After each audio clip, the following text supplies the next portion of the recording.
نہ کوئی غم کرو نہ خوف، خوشیاں مناؤ جنت کی جس کا تم سے وعدہ کیا گیا تھا۔ اللہ کی ربوبیت پر اطمینان جب انسان کو ہو جاتا، میرا رب اللہ ہے، ربی اللہ، انسان کے لیے نہ کوئی کھٹکا، نہ کوئی خطرہ، نہ کوئی خوف، نہ کوئی حزن۔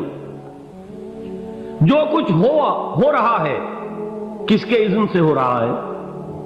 اللہ کے اذن سے۔ اللہ کے اذن کے بغیر پتہ تک نہیں ہلتا۔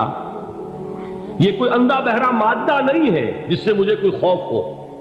اندھا بھینسا چلا رہا ہو اس سے تو ڈرنے کا ہر انسان کو ڈرنا چاہیے، نہ معلوم کس کو ٹکر مار دے۔ لیکن نہیں، اس کائنات کو چلانے والا ایک سمیع و بصیر خدا ہے، وہ جو میرا دوست ہے، میرا ولی ہے۔ اللہ ولی الذین آمنوا یخرجہم من الظلمات الی النور۔ اللہ اہل ایمان کا ولی ہے، ساتھی ہے، پشت پناہ ہے، مددگار ہے، حمایتی ہے۔ بتائیے جسے یقین ہو جائے کہ اللہ میرا مددگار، اللہ میرا محافظ، اللہ میرا پشت پناہ، اللہ میرا حمایتی، اس کے لیے کوئی خوف ہوگا؟ اس سے کوئی ڈر ہوگا؟ میں مثال دیا کرتا ہوں ایک بہت سادہ، پنجاب کے دیہات کی۔ تو بڑا چودھری ہے اور کوئی غریب کسان ہے۔ اس غریب کسان کے جانوروں کو ہر وقت اندیشہ ہوگا چوری کا، کوئی میری بھینس کھول کر نہ لے جائے، کوئی میرا بیل کھول کر نہ لے جائے۔ لیکن جس کے بارے میں یہ سب کو معلوم ہو کہ وہ جو بڑا چودھری ہے وہ اس کا دوست ہے، اس کی بچیا کو کوئی خوف ہوگا؟ اس کی بھینس پر کوئی ہاتھ ڈالے گا؟ اسے کوئی اندیشہ ہوگا؟ نہیں۔ کیوں؟ کہ وہ بڑا چودھری، بڑا اس کا یہاں کا سردار، جاگیردار، سب کو معلوم ہے وہ میرا دوست ہے، کوئی میرے خلاف اقدام نہیں کر سکتا۔ اس دنیا میں یہ چھوٹی سی بات اگر آپ کے دلی اطمینان اور سکون کا باعث بن سکتی ہے تو ذرا تصور کیجئے۔ میں لفظ تصور استعمال کروں گا صرف اس لیے کہ اس کا ہم جس کو کہتے ہیں ادراک اور شعور کر نہیں سکتے، اگر کے ساتھ کر سکتے۔ اگر یقین ہو کہ اللہ میرا مددگار اور یقین ہو کہ اللہ ہر آن میرے ساتھ ہے، پھر کوئی خوف؟ کس کا خوف؟ کوئی شے اللہ سے بالا تر ہے؟ کوئی قوت اس سے زیادہ طاقتور ہے؟ کوئی اس کے ارادے کو بدلنے والا ہے؟ کوئی اس کی مشیت کے آڑے آنے والا ہے؟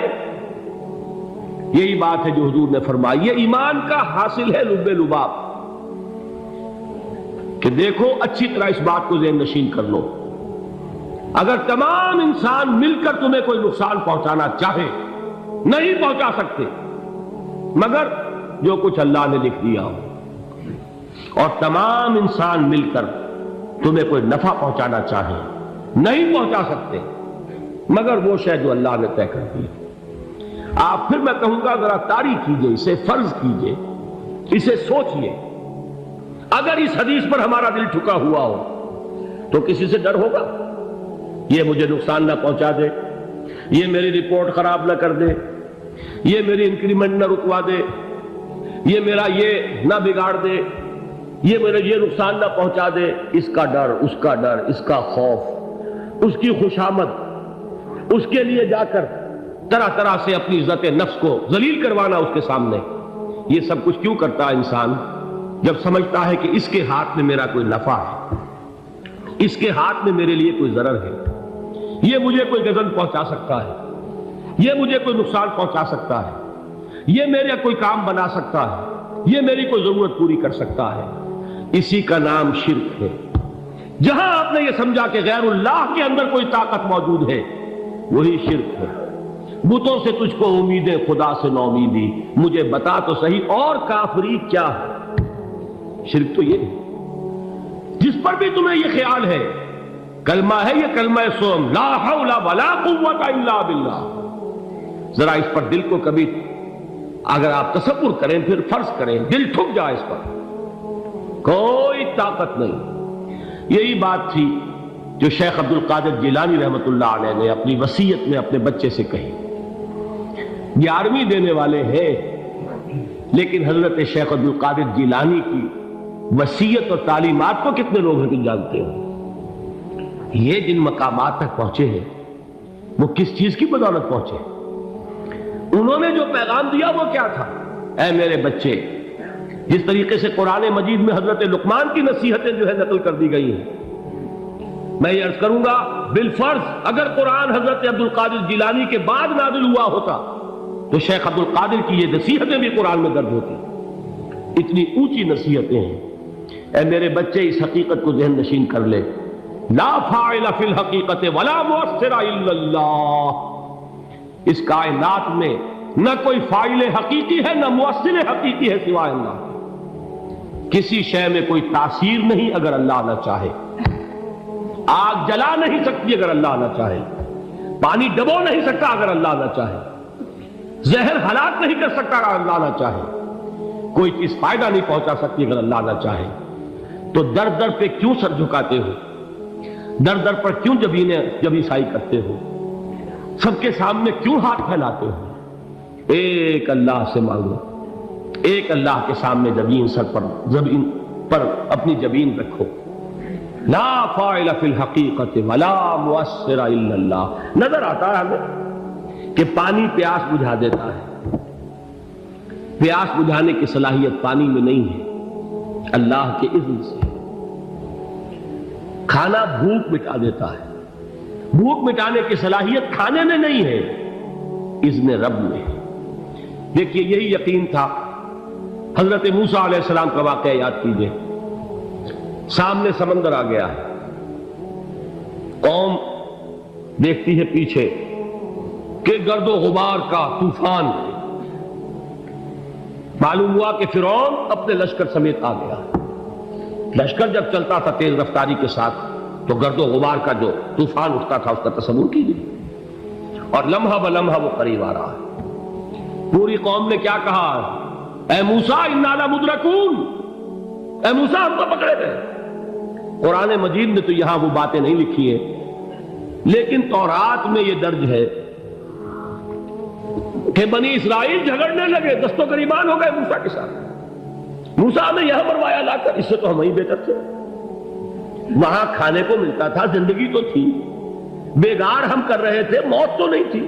اب جو کچھ ہوگا اس کا تصور کرو، جس طریقے سے ہمارے ٹکڑے اڑائے جائیں گے۔ تو لڑ رہے ہیں حضرت موسیٰ علیہ السلام سے۔ یہ تورات کی تفصیل ہے۔ قرآن میں صرف اتنا آیا ہے، پریشان ہو کر انہوں نے کہا انا لمدرکون، موسیٰ ہم تو پکڑے گئے۔ اس وقت موسیٰ کا جواب کیا ہے؟ کلا ان معی ربی سیہدین، نہیں، میرے ساتھ میرا رب ہے، وہ راستہ دے گا۔ بتائیے کہاں راستہ نظر آ رہا ہے؟ یہ ہے ایمان بالغیب۔ راستہ نظر نہ آئے تب اللہ پر یقین ایمان ہے۔ جیب میں پیسے ہوں اور تب دل کو اطمینان ہے تو ایمان کس پر ہوا؟ پیسے پر، اللہ پر نہیں۔ جب وسائل و ذرائع نہ ہو اور پھر یقین ہو کہ اللہ مسبب الاسباب ہے، وہ اسباب کا پابند نہیں ہے، وہ اسباب کا محتاج نہیں ہے، اسباب اس کے محتاج ہے۔ اگر یہ یقین ہے تو اللہ پر ایمان ہے، یہ نہیں ہے تو تمہارا ایمان اسباب پر ہے، وسائل پر ہے، ذرائع پر ہے، مادیات پر ہے، اللہ پر نہیں۔ اس وقت کہاں راستہ تھا؟ کوئی راستہ تھا؟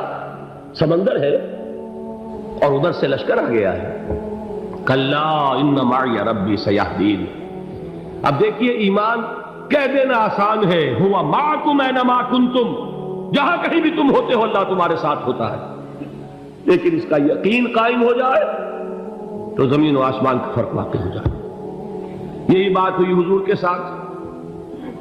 غار ہے، چھپے ہوئے ہیں محمد رسول اللہ اور آپ کے وہ یار غار ابو بکر صدیق رضی اللہ تعالی عنہ۔ اقبال نے حضرت ابو بکر کی شان میں چند اشعار کہیں صرف، لیکن واقعہ یہ ہے کہ بھاری بھاری نظموں پر اور قصیدوں پر بھاری ہے، طویل ترین نظمیں اور قصیدے ہوں ان پر بھاری ہے۔ ہمتیں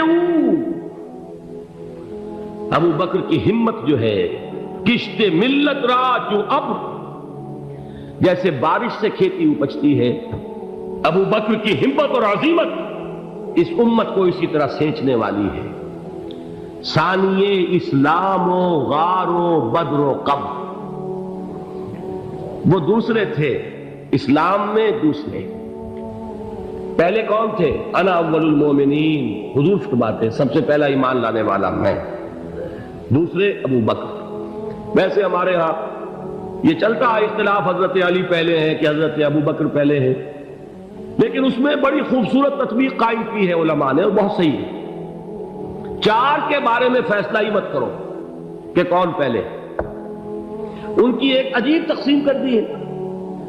آزاد مردوں میں، بالغ مردوں میں سب سے پہلے ابو بکر، بچوں میں سب سے پہلے علی، خواتین میں سب سے پہلے خدیجہ، اور غلاموں میں سب سے پہلے زید بن حارثہ۔ بڑی پیاری تقسیم ہے، یہ چاروں ہی پہلے ہیں، ہر ایک کے لیے اولیت ہے۔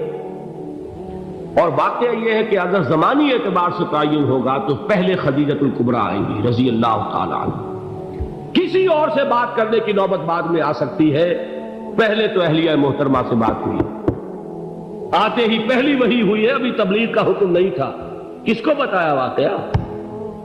ابھی اپنی نبوت کی تبلیغ کا تو حکم ہی نہیں آیا، واقعہ کس کا ہے؟ وہ خدیجہ کا ہے۔ جب کہا ہے کہ خشیت علی نفسی، مجھے اپنی جان کا اندیشہ ہے، تو کیا جواب دیا خدیجہ نے رضی اللہ تعالی عنہا؟ وہ صدیقۃ الکبریٰ ہے، صدیقات جو ہے خواتین ان میں چوٹی پر خدیجۃ الکبریٰ ہے رضی اللہ تعالی عنہا، اور صدیق جو مرد ہیں ان میں صدیق اکبر ہے ابو بکر صدیق رضی اللہ تعالی عنہ، لیکن صدیقات میں چوٹی پر۔ جب حضور نے فرمایا خشیت علی نفسی، کیا فرمایا، کیا عرض کیا، کیسے تسلی دی؟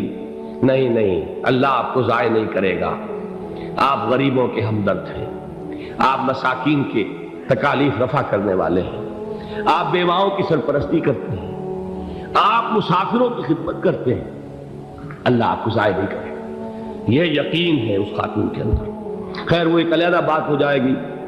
میرے دل پر حضرت خدیجہ رضی اللہ تعالیٰ عنہ کی شخصیت کا بڑا گہرا نقش ہے، جو وہ کوئی اور ہی وقت اور موقع ہوا تو بیان ہوگا۔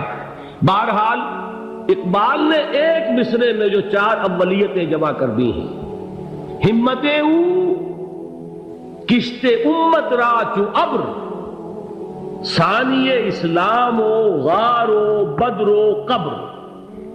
اسلام میں حضور کے بعد پہلے کون؟ ابو بکر۔ غار میں حضور کے ساتھ کون؟ ابو بکر۔ بدر کی رات اللہ کا رسول سربسجود، وہ جھاڑ، وہ گھاس پھوس کی جو جھوپڑی بنائی گئی تھی، اور وہاں تلوار ننگی لے کر پہرا دینے والا کون؟ ابو بکر۔ اور اس حجرہ عائشہ میں محمد کے بعد سب سے پہلے دفن ہونے والا کون؟ ابو بکر رضی اللہ تعالی عنہ صلی اللہ علیہ وسلم۔ وہ جو معاملہ میں سنا رہا تھا غار ثور کا، حضرت ابو بکر بھی حضور کے خیال سے لرز گئے ہیں۔